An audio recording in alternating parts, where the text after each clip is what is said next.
retroactive in nature, hence this petition in the Supreme Court. Well, Sambhav, thank you so much for joining us with those details.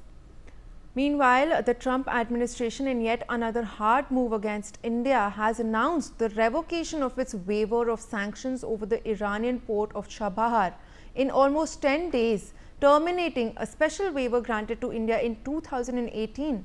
According to a statement issued by the US Department of State on Tuesday, the operators of the Chabahar port in Iran will face US sanctions starting September 29th.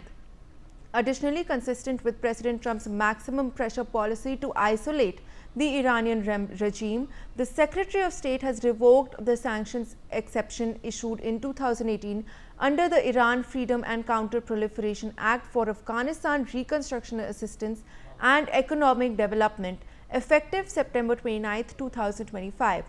Once the revocation is effective, persons who operate the Chabahar port or engage in other activities described in IFCA may expose themselves to sanctions under IFCA.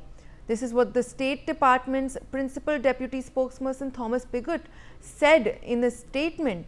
Now, the move was announced to target Iran's financial network for its military and to put maximum pressure on the Islamic State. Aditya Vadavan, my colleague, is with us on the broadcast. Aditya, take us through this decision by the United States of revoking this sanction for India and imposing sanctions over the Chabahar port. Well, absolutely, Malvika. The America has, reinstated the provision of sanctioning all the countries, who deal with Iran or who operate on the Chabahar port, there is a provision called CATSA, Countering American Adversaries Through Sanctions Act. The CATSA Act has been enabled in this regard, and that is why these sanctions have been reinstated.